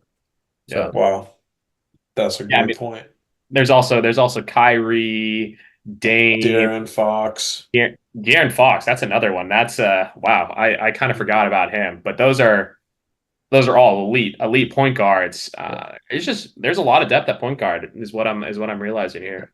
And honestly, I think like for example, the way our draft went, like I didn't even need to draft Cade. Like there's guys that we drafted that like because I'll bring up another guy now. Like I'm surprised we didn't pick Gobert. Like I've my issues with him as a regular NBA player. There's just no shot he's scoring less than 33 fantasy points a game or so. Like there's zero realm of possibility that he's not a top 50 fantasy option, and if not better. He's a cheat code. Yeah. Is it just especially with our scoring system, obviously, like listeners take that with a grain of salt, right? But yeah, that's what I was surprised about. I think Gobert and Claxton specifically, those are the two kind of centers I was thinking about. I think that those kind of players are the type of guys that the media and how we perceive them does have an impact on their draftability. So if you can pick one of those guys up and take the emotion out, you're definitely going to benefit. 100%. I mean, if Gobert is going for $5 more than Steph in your league, like you need to jump all over that. Like Right. that is like a great deal. I don't know. Any interesting picks? Anyone? Not to talk about the draft too much, but anyone you guys thought was like, ooh, I mean, I like the LaMelo and Cade picks. I Yeah. think it's just the injuries are the question marks for both of them. yeah, I'm just But rolling the dice that one of them pans out. Like, if it's not, it's like one of those that like I'm probably taking the L on one of them. I don't know who. We'll see which one. Like, there's no shot both of them are good for the whole season. But I think if one of them puts it together for the full season, that's a top 10 scorer potentially. So that was just my thought process there. Like in practice, like if we put money on this, like I'm probably picking Gobert instead of that Cade pick. Like I still roll with LaMelo for sure at that point in the draft, but that Cade pick was definitely like I was picking between him, Paolo, and Gobert at that point. But Yeah. I mean, to be fair though, you already had two centers, right? You had Jokic and AD. yeah. Unless and AD Giannis are too. forward now. And well, Giannis had to play power forward and KD. I already have KD, so I already have all my big man slots filled up. But I would pick like Cade as my backup now. I'd rather have Gobert as my backup option than Cade. Right. Fair enough. Yeah. Do you want to read our squads, Max? Just go through who we all got. Yes. Tony had Luka, Tatum, Embiid, Scotty Barnes, Devin Booker, Alperen Sengun, Donovan Mitchell, Tyrese Maxey, Chet Holmgren. Did I miss anyone there? Laurie. And Laurie Markkanen, yes, the last pick. Mr. Irrelevant. Brock Purdy, shut up. Jason had SGA, Wemby, Sabonis, Haliburton, and Edwards, Trae Young, Jalen Brunson, Bam Adebayo, Pascal Siakam, Paolo Banchero. And yours truly had Nikola Jokic, Giannis, AD, LeBron, John Morant, KD, Harden, LaMelo Ball, Cade Cunningham, Jimmy Butler. I gotta say, Max, I think you took this one, man. Your team Dude, I'm feeling pretty good. I'm pretty hyped about it. It's loaded. You got a good balance of guys like Jokic and Harden who you just know are just gonna produce, and then you got upside too. I mean, your team is pretty low. I mean, all of our teams are stacked, but yeah, obviously. I probably have to hand it to you on this one. Damn. I'm free gas. Let's go. I feel pretty good about it. I think it ended up working out. Like the Jokic, Giannis, AD top 3 is like I just have 3 as the top 6 scorers in fantasy off the rip. Yeah. Yeah. And at the same time, wouldn't be surprised if either of our other teams also just like any of our teams could easily. It's so hard to tell with fantasy basketball. Yeah. because also like it's like one of those things, like especially my team, like if AD got hurt for a week and LeBron got hurt that week at the same time, I'm losing. So and that's like not out of the realm of possibility. So like Right. we have to put these teams in a league, like we were saying. We We gotta put could them actually do that. that would be kind of crazy. That'd be fun. All right. Well, sit tight. We'd have to make it a Spinners. head-to-head We'll see. categories league or something to let ESPN make us do it. Right. Damn. Stay tuned. Fun. Well, Jason, got anything for us before we head out? Well, how about this? You're wearing the OG jersey. Baby. Can you tell us a bit about your Knick fandom and how it came to be? Yeah, I mean I can, but also are we doing sleepers? Are we going to go through that? Oh, true. We could give a couple guys because we hit the top 30 here, but that's not there aren't really any sleepers in the top 30 players that we picked. So I'd be down to throw a couple out if you guys want. So, question for you: is this considering like a year-long sleeper thinking, or are we thinking about if we were to hold on to this player for the next season? Let's do both. Guys you can target and keeper drafts, and then guys you should be targeting a season long sleeper wise. I'll go first. I got a name for both season long, or actually this is mostly season long. It's kind of more of a deep cut, but Dennis Schroeder, I really like him this year. On the Nets, he's gonna go for super cheap in your draft. People are not gonna be paying attention. He's gonna be the third best player on that team because they're that bad. And in fantasy, historically, when he gets that run, he's scoring closer to 26, 27 fantasy points a game, which is very rosterable. Your one worry there is he might get traded midseason. So, move off of him early potentially. But like that's a guy I think early on or like late in drafts is going to be very available. And you're guaranteeing yourself 2 months of good production at least out of him. Yeah, that's a guy that you can probably get for just about free too. I mean, either for $1 or at the very end of your drafts, you're doing the snake. I mean, there's almost no downside to taking a guy like that. Yeah. I'd throw one out here. So I'll go with. So I'll give one first. That's more of a guy that I really think is going to take his game to the next level. He's not really, I would say, a sleeper anymore, just because he's pretty well known. But Jalen Johnson for the Hawks, one of my favorite guys. Max, I know you like him too.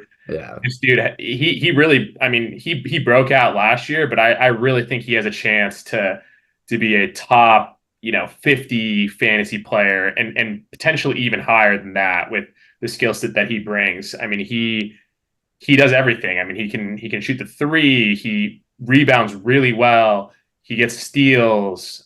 He can get some blocks, and I think his role is going to increase now with DeJounte Murray being gone. Really high on Jalen Johnson. He's not going to be cheap, so you will have to, I don't know exactly how much money you'll have to spend on him, but you probably won't get him for less than 20, probably even higher than that. 30 maybe plus, but I think he has a chance to be a really elite player this year, and he's young too. So if you're in a keeper league, he's a good guy to build around. Yeah, if he's $30 in your draft, you got to jump on that because he was 30 fantasy points a game last year. Missed some time, but when he played, he was elite. Yeah, and so good. And DeJounte is moving out. Of course, like if you're really paranoid about this draft pick, you could say, oh, like Reese Shay's coming in, like they might switch up like what they're doing out there. We're hearing Clint Capella rumors. We don't really know what's going on. There's uncertainty. Maybe they'll pack up the season. They have Trae Young. They have Jalen Johnson. They're gonna be pretty good. So like. I also don't see them not trying. They could compete for a play-in slot in this East, Right. So he's going to be around. He's going to be trying, and if he scores 2 or 3 fantasy points per game more, he's going to be a top 30 scorer, and he could really up his production a lot more than that. This is like one of my favorite sleepers because I think if you spend $30 on him, even up to like $35 on him, you're gonna get your value back, bar injury, like. And most drafts, a guy like Dame Lillard is going for 35, and I'm good. I'd much rather Jalen Johnson. I'd much rather Jalen Johnson than honestly like you'll see people talk themselves to the upside of Zion, which I think he has great upside. I'd much rather spend that Zion money on Jalen Johnson. I'd much rather spend that Evan Mobley money on Jalen Johnson. Yeah, I was kind of considering taking him in that top 30 draft. Didn't quite make it there, but he's not too far off at this point. That's how high I am on this guy. I think he's going to be an absolute beast. I agree. No, that's totally fair. I love him. I have him in a different league. Picked him Right. up off the waivers. We'll have him for quite some time. Absolutely. So that's a great pick. I have a. I was listening to a Zach Lowe podcast a couple days ago, and they were talking about the bottom teams in the East. And a name popped up, which we all don't love to hear, but this is a name that I think is going to fall. Josh Giddey.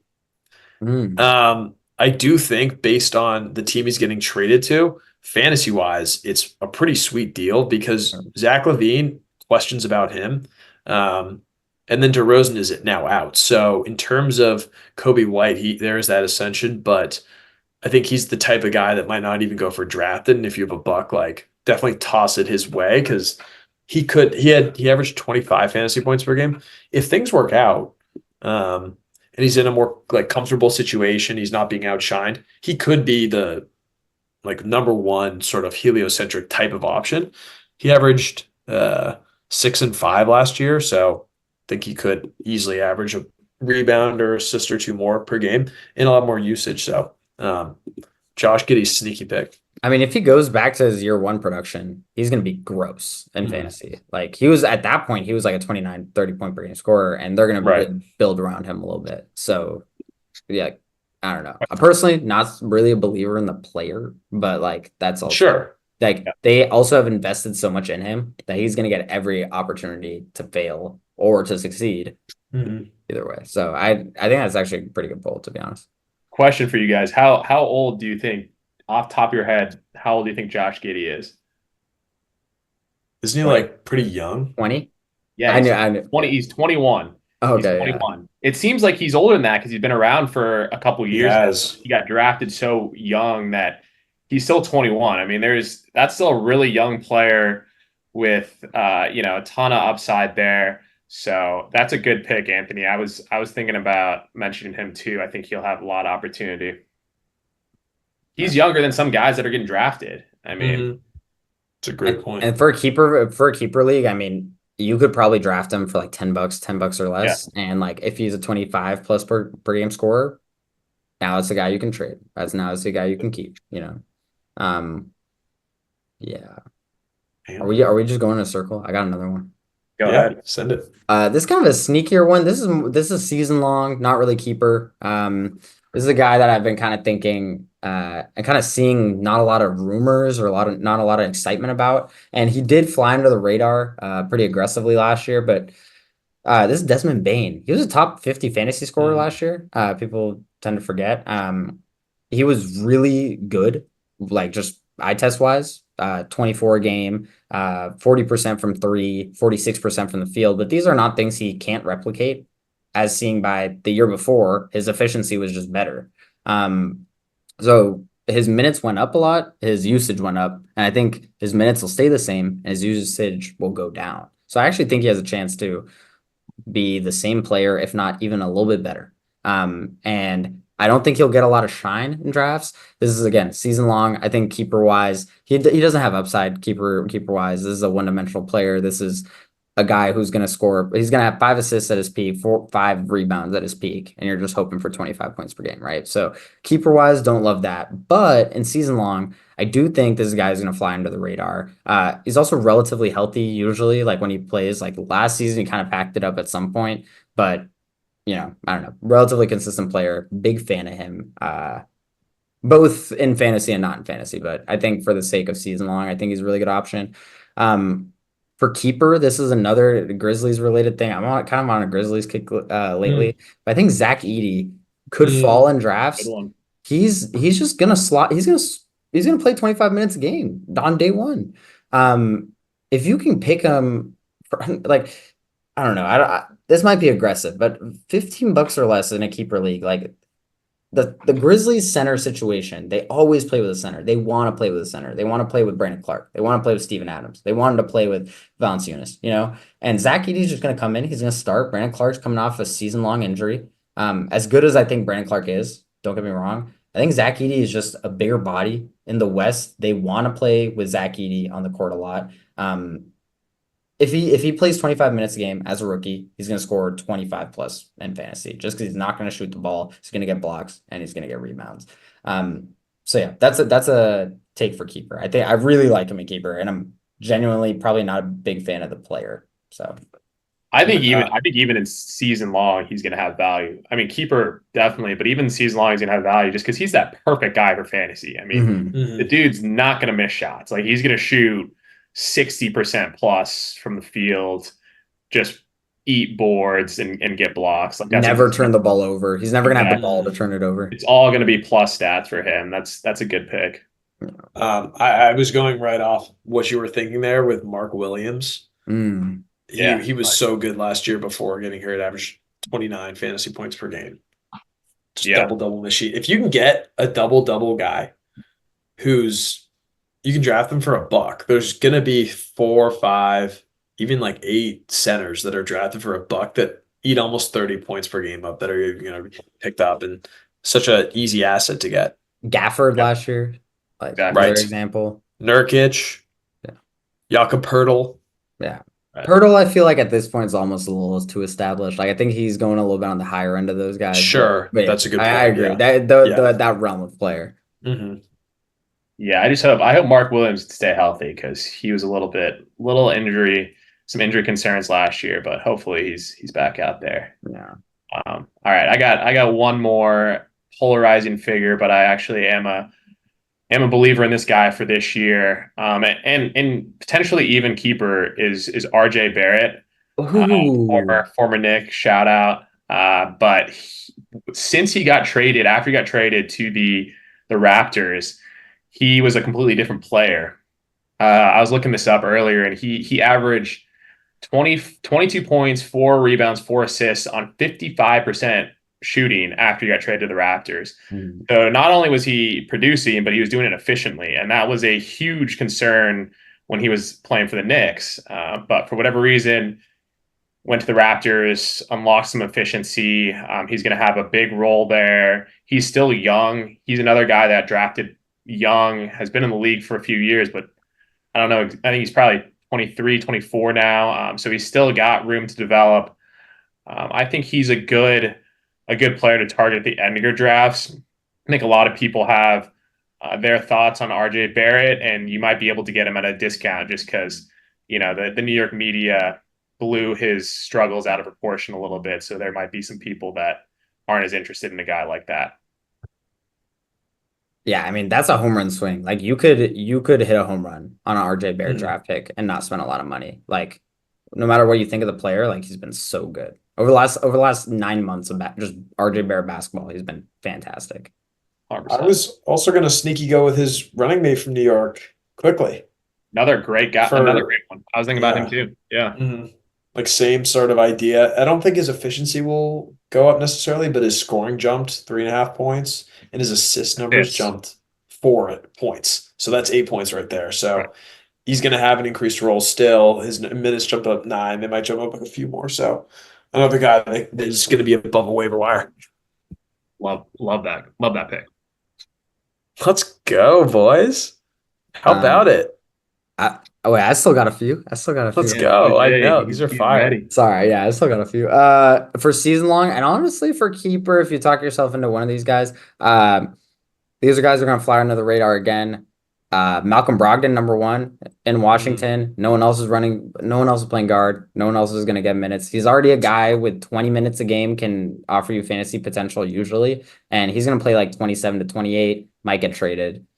Like, I don't know. Like, I actually think he's like kind of the last few years, Delon Wright has kind of like taken up minutes in Washington and been like kind of a weird fantasy contributor in and out. But he's been so injury prone, you never really own him. Malcolm Brogdon, I think, is going to be the opposite, where he's like going to be really healthy and he's going to play 30 minutes and we'll see how that goes. So I really like him for season long. And another one, Another one for potentially keeper if you really talk yourself into it. I think Tobias Harris, I think the Pistons are really this dumb. Like they paid him that much money. It's not going to be able to ride the bench. Even Bogdanovich at the end of his time with the Pistons was playing 30 minutes. Why? We don't know. I still don't know. But Tobias Harris, I mean, yeah, Tobias Harris is going to look at Ron Holland and Alstar Thompson and says, "Y'all are going to play small forward, and I'm playing power forward. Y'all figure it out." And I like it's gonna break my brain, but I think that's a flyer with a lot of upside, to be honest. I think he could go for really cheap in certain drafts, depending on what your draft's like. But if the Pistons make him the starter because he's getting paid that much, and they're like, Isaiah Stewart, sorry. They're like, Ron Holland, sorry, ride the bench. Alstar Thompson, we're gonna cut into your minutes.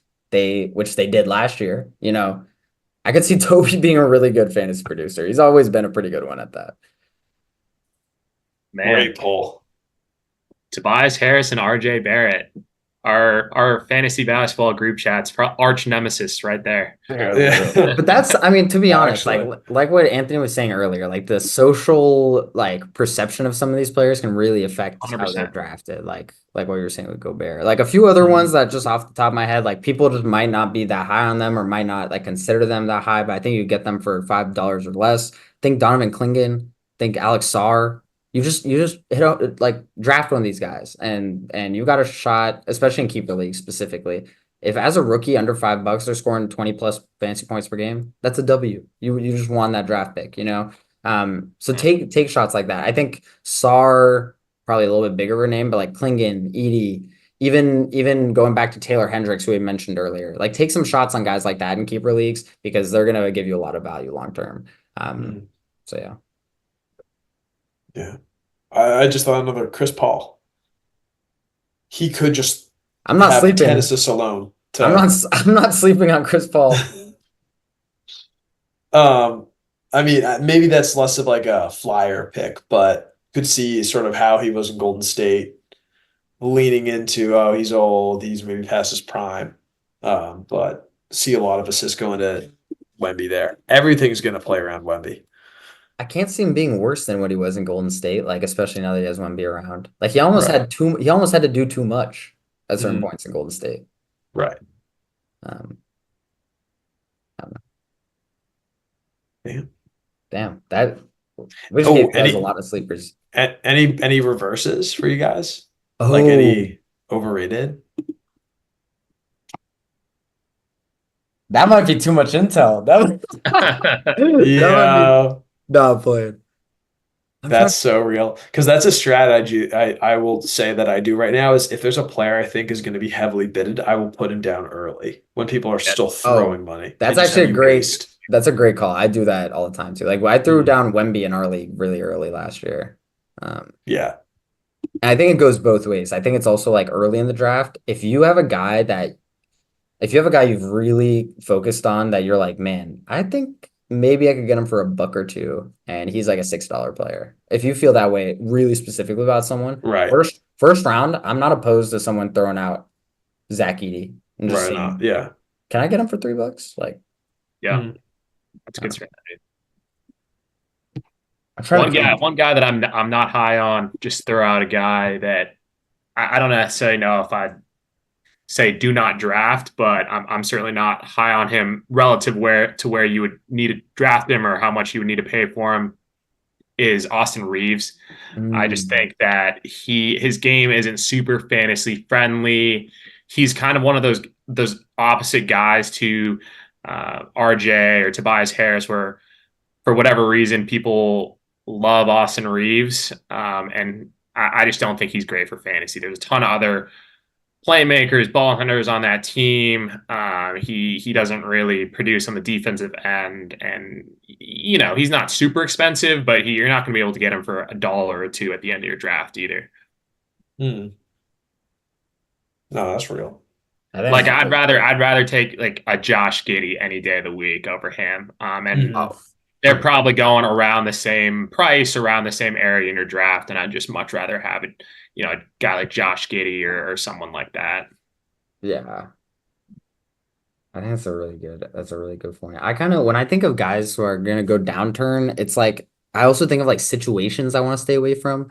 Like, I don't know about y'all, but like Portland, I know I just mentioned them with Klingon. I don't want any of their Right. bigs. I know Aiton scored 30 fantasy points a game last year. It was really good. I just don't want any of their bigs. I don't know if Rob Will's gonna come back. I don't know if Aiton's gonna play. I don't know if Klingon's gonna play. I don't want to touch that situation.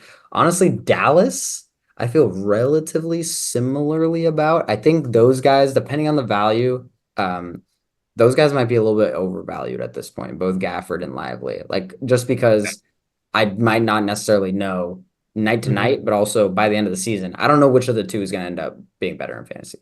Right. That's Um, so that's kind of the thing I think about.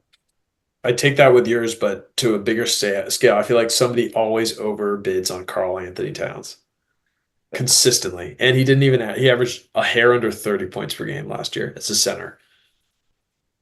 That has been me in the past. I will be the first one to admit that. Oh, that was not a shot at you, Jace. No, it's totally fair, but he for whatever reason, in theory, he produces threes, blocks, rebounds, but then I think he gets overvalued a little bit. He used to be like a top 10 guy or top 15 guy. The production just isn't there at this stage of his career. 100%. I totally agree. But the thing is, to be fair, also, you are kind of guaranteed a certain level of production. Like Towns plays a lot. Like that's also why he continues to go this high, like every single season. Like you kind of know what you're getting. Um, I don't know. Guys I'm down on also, DeRozan and Drew. Those are two guys. DeRozan, for a different reason, he's changing scenarios. He's always been really, really good in fantasy, always been a value pick.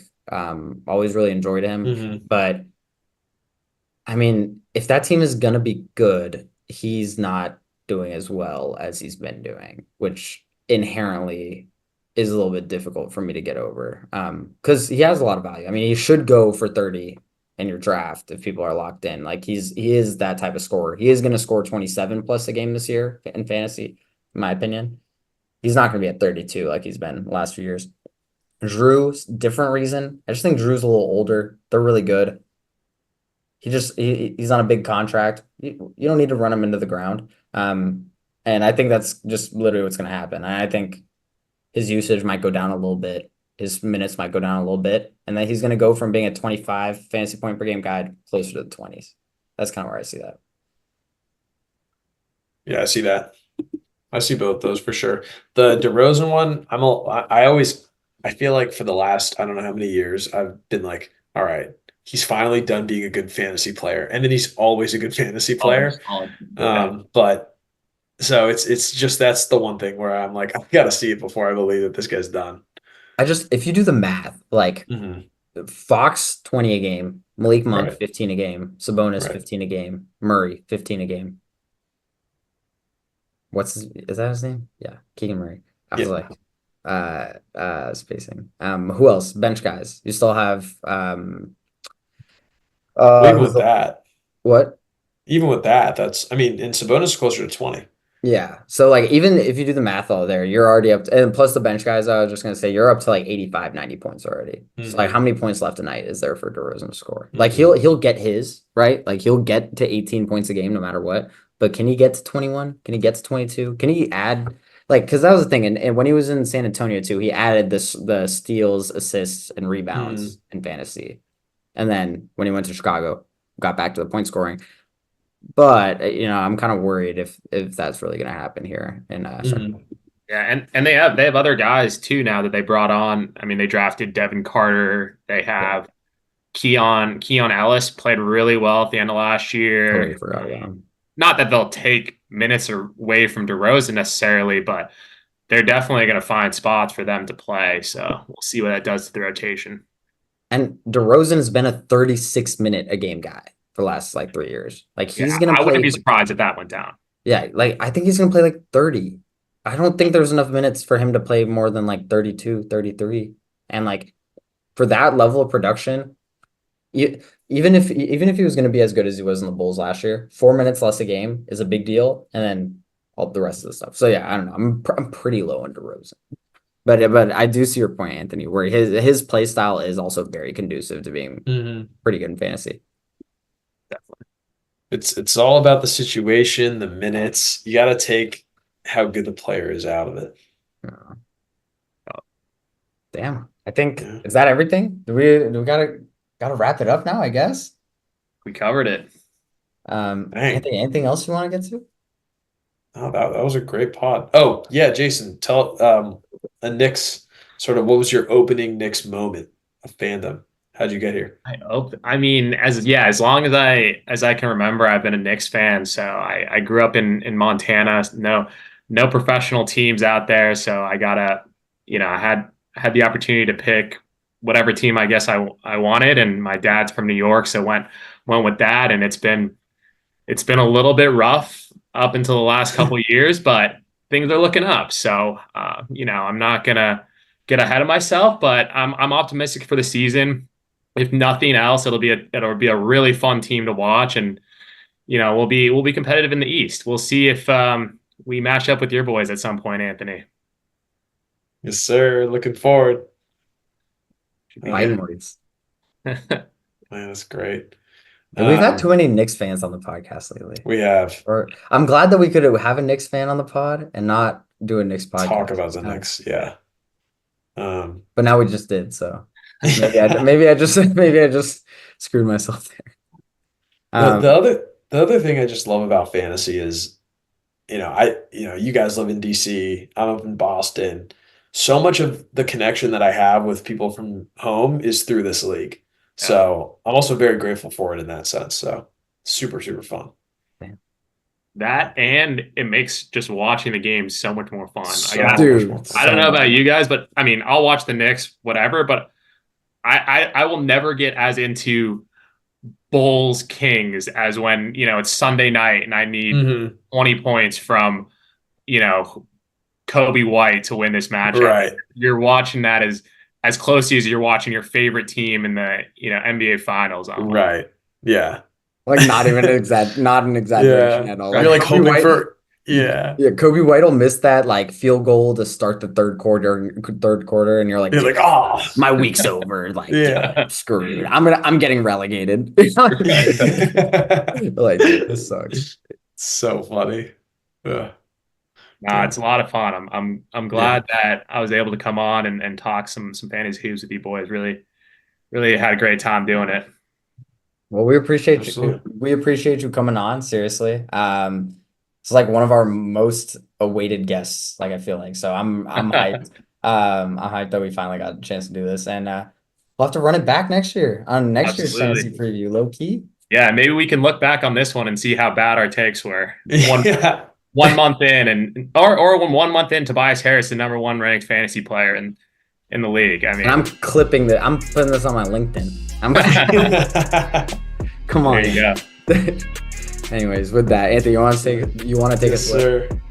Well, looking forward to it, boys. And less than a month to go until the real NBA season starts. Definitely less than a month before our draft. So excited, can't wait. Happy 57th episode. And we'll catch you again on our 58th in a week or two. And until then, we'll be here, as always, Spittin Hoops. Y'all easy now.